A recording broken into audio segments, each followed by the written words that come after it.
नमस्कार दोस्तों, स्वागत है आपका मेरे YouTube channel me and fact में। तो जैसा आप सभी को पता है कि बरसात का मौसम शुरू हो चुका है और इस मौसम में लगभग हर बच्चों के मन में एक सवाल ज़रूर उठता है कि बादल क्यों गरजते हैं और बिजली क्यों चमकती है। ऐसे ही कुछ इंटरेस्टिंग टॉपिक के बारे में आज हम इस वीडियो में जानेंगे। बिजली गरजते हुए और चमकते हुए हमने अपने घरों से, बाहर से बहुत बार देखा है, लेकिन ऐसे बहुत कम लोग हैं जिन्हें इसके बारे में जानकारी है। तो दोस्तों, आपने वर्षा से पहले या वर्षा के दौरान आसमान में बिजली चमकती तो अवश्य देखी होंगी। अक्सर ही जब आकाश में बादल छा जाते हैं और तेज़ हवा चलती है तो बिजली चमकती है। बिजली वर्षा आने से पहले अथवा वर्षा के बीच में भी चमकती हुई देखी जाती है। आओ जानते हैं कि आखिर बिजली चमकती क्यों है।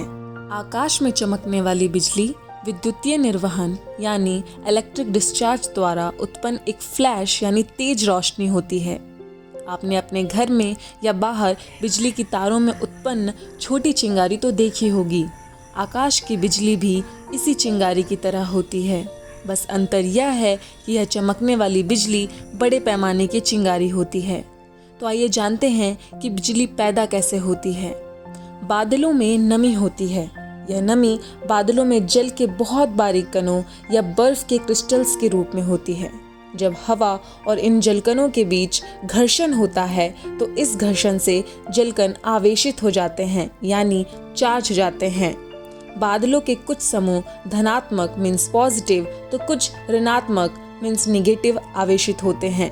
धनात्मक और ऋणात्मक आवेशित बादल जब एक दूसरे के समीप आते हैं तो टकराने से अति उच्च शक्ति की बिजली उत्पन्न होती है, अथवा विद्युत धारा के प्रवाहित होने से रोशनी की तेज चमक पैदा होती है। आकाश में यह चमक अक्सर 2-3 किलोमीटर की ऊंचाई पर ही उत्पन्न होती है। इस चमक के उत्पन्न होने के बाद हमें बादलों की गरज भी सुनाई देती है। बिजली और गरज के बीच एक बहुत गहरा रिश्ता है। वास्तव में हवा में प्रवाहित विद्युत धारा से बहुत अधिक गर्मी पैदा होती है। हवा में गर्मी आने से यह अत्यधिक तेजी से फैलता है और इसके लाखों करोड़ अणु आपस में टकराते हैं। इन अणु के आपस में टकराने से ही गरज की आवाज़ उत्पन्न होती है। प्रकाश की गति अधिक होने से बिजली की चमक हमें पहले दिखाई देती है और ध्वनि की गति प्रकाश की गति से कम होने के कारण बादलों की गरज हम तक देर से पहुंचती है। बिजली चमकना एक प्राकृतिक क्रिया है।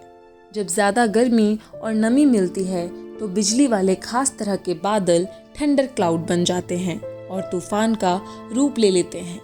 सतह से करीब 8 से 10 किलोमीटर ऊंचे इन बादलों के निचले हिस्से में निगेटिव और ऊपरी हिस्से में पॉजिटिव चार्ज ज़्यादा रहता है।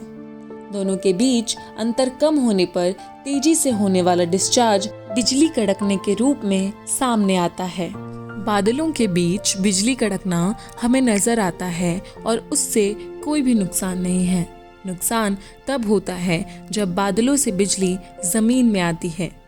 एक साथ भारी मात्रा में ऊर्जा धरती के एक छोटे से हिस्से पर गिरती है। एक बार बिजली गिरने से कई करोड़ वॉट ऊर्जा पैदा होती है। इससे आसपास के तापमान में 10,000 डिग्री से लेकर 30,000 डिग्री तक का इजाफा हो सकता है। आसमानी बिजली कई तरीकों से हमला कर सकती है। डायरेक्ट स्ट्राइक उतनी ज़्यादा नहीं होती, मगर यह सबसे ज़्यादा जानलेवा मानी जाती है। अगर किसी इंसान पर सीधे बिजली गिरे तो वह डिस्चार्ज चैनल का हिस्सा बन जाता है। अधिकतर डायरेक्ट स्ट्राइक्स खुले इलाकों में होती है। ऐसे हालात में वो इंसान उस बिजली के लिए शॉर्ट सर्किट का काम करता है। ऐसा तब होता है जब वो इंसान बिजली गिरने की जगह के 1 या 2 फुट के फासले पर होता है। सबसे ज़्यादा प्रभावित वो लोग होते हैं जो बारिश के दौरान किसी पेड़ के नीचे शरण लेते हैं। पेड़ के नीचे शरण लेने वालों के ऊपर बिजली गिरने का ज़्यादा खतरा रहता है। इस घटना को साइड फ्लैश कहते हैं। ऐसा तब होता है जब बिजली पीड़ित के नज़दीक की किसी लंबी चीज़ पर गिरती है और करंट का एक हिस्सा लंबी चीज़ से होते हुए पीड़ित तक पहुंचता है। भारत में 1/4 मौतें पेड़ के नीचे या पास खड़े लोगों की हुई है। ग्राउंड करंट दूसरा तरीका है।